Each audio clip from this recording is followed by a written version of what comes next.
I'm really hoping not to have to bunch too much up on Sunday. So I'm hoping to kind of give a precursor understanding to what we're going to be talking about in more detail on Sunday. And whatever else might happen between now and then. Could be quite a bit, actually. So what's really actually taking place is something that I have seen and understood to have an explanation to a piece of Scripture that's an unfilled prophecy. And that happens to be Thessalonians 5:3. We've talked about it before. I know. We've gone into detail on it, actually. But I put together in my own thinking and understanding something that has been greatly enhanced. And that's the exciting news today. This is what I want to point out to you. First of all, I want to back up a little bit, because what I had said was, when it comes to the reviving of the JCPOA or the Vienna talks, it was important. Now, if they should go and reach another agreement with Iran promising to have monitored their nuclear activity and at the same time make some sort of an agreement that they won't do anything, that they won't build this nuclear bomb somehow. If that agreement should come along, then it would relieve a tremendous amount of pressure, not only from Israel, and Israel's not in agreement with that, by the way, but not only from Israel, but from all the other surrounding nations. Almost all of them do not want a rogue nation like Iran to get a nuclear weapon. Okay, no matter how they say it or don't say it. What their main concern was is Iran getting this nuclear weapon. So the JCPOA talks became very important. Because, you see, I said, if they should reach to this conclusion that Iran will not build this nuclear weapon, then would they be saying within the region peace and safety? Back to my First Thessalonians understanding. Okay, that's fine. Then I set off into the Russian war, Russian-Ukrainian war. I said, okay, let's figure this out now. If something should happen to where that war comes to an end, would there again be a lot of people within the Middle East saying peace and safety within? I said, well, you see, there it is. But what it did was it left everything with this, who knows when it's going to show up. Who knows when it's going to happen? And if we read 1 Thessalonians 5:1, but it says, of the times and the seasons, brethren, I have no need that I write unto you. That to me means it's going to be obvious to us. Well, that's not obvious. Honestly, what I had said, we don't know when the talks are going to get signed, if. We don't know when the war is going to end, the Ukraine-Russian war, and when, if or when. So it was still kind of up in the air, but I still put emphasis on those. All right, here it comes. And we've talked a little bit about this before, but let's get into it in more detail. What happened is that many of the surrounding nations that had nothing to do with the Vienna talks and their Arab nations wanted to befriend Israel. There's a couple of main reasons. One is because they wanted something to be produced. They wanted something to happen with the talks between the Palestinians and Israel. And they want to have something happen within Israel to bring some sort of understanding between Israel and the Palestinians. A two-state solution is the number one that is being talked about. Even America got in on that. So all these nations that are surrounding Israel were having meetings, and they're saying, we want to normalize with Israel. But this thing about normalizing with a country that is so divided, we need to take care of that problem also. And again, many of them said two-state solution. That's the answer. Well, the meetings went on, and then President Biden said that I'm going to come over to the Middle East and have talks with Saudi Arabia, with Israel.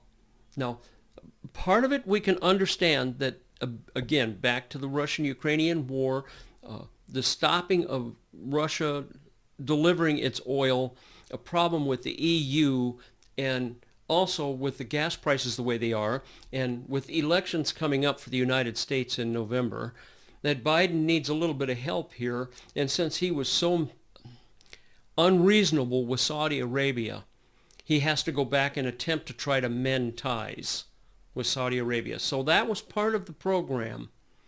Okay, so, but as this started to unfold, these meetings started popping up all over, of all these Arab nations wanting to befriend Israel. One of the reasons is because Israel's a very powerful military power, and they're afraid of Iran. And should something happen that Iran gets that nuclear weapon, they would be mostly dependent upon Israel, and this could help them. So they want to normalize with Israel for many reasons. Okay, again, bringing about the ability to be able to get rid of the Palestinian-Israeli problem with a two-state solution. Number two, then would be they want to normalize with them under those conditions, and then have the power of Israel's military to back them up. All right. But as the talk started unfolding, something came to my mind, and it kept on popping up. And at first I kind of almost just pushed it off to one side, said, no, I'm still going to stick with where it is that I am, with the talks being completed and the Russian-Ukrainian war being completed, and then they say peace and safety. But I'm going to take you to some of the meetings that have taken place and what their main concern was, what their main talk was. What was it about? All right, let's just real quickly, I only have just this one. I just have it on my word processor, and let me show it to you right here. Okay, let me get to the top of it. So this was about the JCPOA and the Vienna talks. United States indirectly, because Iran won't speak to the United States. EU, Qatar, and nuclear talks. Nuclear talks. What are they talking about? Nuclear. Iran. Meeting in Doha, in Qatar, and that was on Monday. Iran, United States begin EU-led indirect nuclear talks. Indirect again, United States and EU being indirect. They're not part of the JCPOA. Remember, they're not signatories. The nuclear deal talks in Qatar. Top Iranian nuclear negotiator meets with EU. Oh, so very, very interesting. An earlier meeting in Qatar, United States and EU to discuss joint diplomatic efforts with Iran, both meetings to enhance security, stability, and peace within the region. And this is what I've been hearing over and over and over. So what I'm saying to you folks is I'm hearing peace and safety in other places. Oh, folks, so very, very important, please. But of the times and of the seasons, brethren, we have no need that I write unto you, because we're going to know. We're going to understand it. Let's get into some of the other meetings real quick. This is Manama, a Manama meeting. That's what they call it. And this is in Bahrain, Manama. So Israel, United States, Egypt, Bahrain, Morocco, and the UAE. Now, you can take that whole meeting in and you can get the information that's come out of there, and it's very recent and very new, and it's still not even complete. There's more coming out of it. But you want to know what the main theme was? To bring stability throughout the Middle East. They're trying to make it so the Middle East is more secure. That's what these talks are about. And these countries are not part of the JCPOA, but they're wanting to push for something to happen between the signatories of the JCPOA, America, and Iran. They're saying that a bad deal with Iran is better than no deal, because right now Iran can just keep going full blast. And they say, but see, if we stop that and we get some sort of a guarantee that Iran will not build the nuclear weapon. That's what these meetings are talking about, peace and safety, and back to the JCPOA. And folks, I've been saying this since the beginning of March. that the Vienna talks are very important to understanding prophecies of end times. And remember, the one prophecy that has not been fulfilled, and I've been in wonder all the way up until just recently, for when they say peace and safety, then sudden destruction come upon them. Put the emphasis on destruction and think Psalms 83 war. Let's continue. Sweden and Finland. Turkey has agreed now, after these talks that took place, and this is in Madrid, Spain, meeting, is seen as a historic decision to join NATO. Turkey okays it. This is a huge blow to Russia. This is a hit on Russia. That's okay. Let's go on. And this in an effort, again, to secure the peace and safety of Sweden and Finland, because they're afraid of what's happening in the Middle East. And I had said in the past that the Ukrainian war plays part to these end times. It was supposed to have meant something, and I've gleaned a lot out of it, and that's only just part of it. All right, let's go on a little bit further. Germany, Bahrain, and this is in the Alps. 7 leaders met: Germany, United States, Britain, France, Canada, Italy, and EU. And you know what they talked about? Security within the Middle East, bringing about peace and safety, bringing about solutions to be able to end the number one warring power, which is a threat to everybody, and that's Iran becoming nuclear. So these meetings, and folks, there's many more. I've got a lot more that I can go into right now, but I'm not going to drag this out. One more here. Iranian president just got on with a video about how it is, as they perceive all these Arab nations that want to normalize with Israel, that want to become friends with Israel. Iran's president has made the comment and understands and told Israel directly, do not think this circle of friends is going to have you be able to feel secure. He said, let's see, the circle of peace is what he called it. Yes, the president of Iran says, don't think that all these meetings that are getting together, that this circle is, it's a circle of peace. Don't think that, because Iran has other intentions and other plans. Okay, and he said, and it's not going to make Israel feel secure. In other words, Iran's not done with Israel. That's basically what they're saying, but at the same time, did you notice how they're talking about, and he's even talking about, the peace and the security or safety? Folks, I think we would be remiss, I think we would be making a big mistake, that if at this particular time that we didn't take all this information in that's coming to us, and then we cannot find a place in Scripture that describes this. And what is it that I do here at this site, folks? I bet you most of you could repeat it.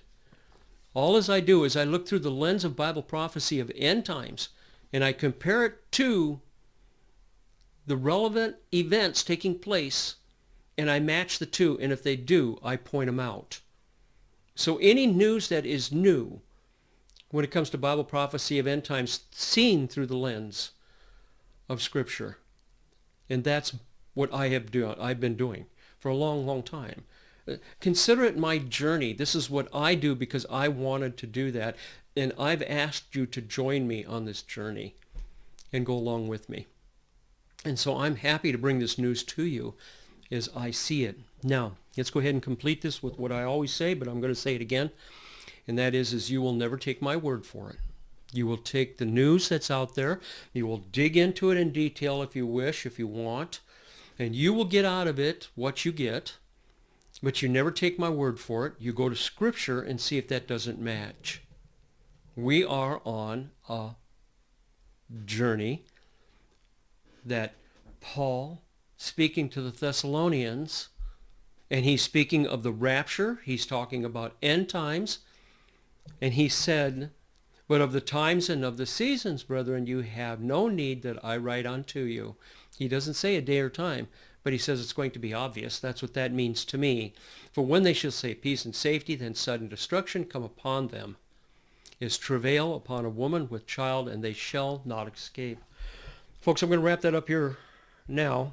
More on Sunday when I come back again. I do appreciate your comments, your replies. They're helpful to me. And one more time, you don't take my word for it, please. Go to Scripture and read this and take the news in. All as I did was just give you little snippets out of all the news. There's so much out there. And all of it is pointing to these nations, Arab nations that want to befriend Israel. And what I had said in my other video, let me just point that out too. What I said in my other video is, can you see when this is all coming together? The first beast in Revelation 13, or the son of perdition, or a lot of people like to call him the Antichrist. He is going to enforce a covenant after some sort after the Psalms 83 war. He will be the one that will step forward and say, yes, I am going to be in support of what Israel wants for 7 years.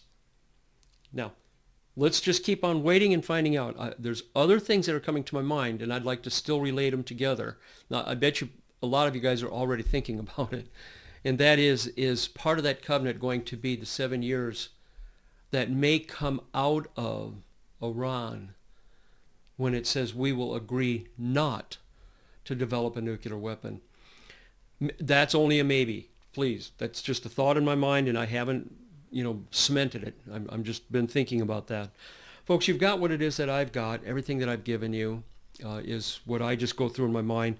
And it's going to free me up a little bit for Sunday that we can talk about whatever happens between now and Sunday. Folks, until then, thank you for stopping in. Again, your replies are always appreciated, and we'll pick it up on Sunday. Sound good? Thanks for stopping in.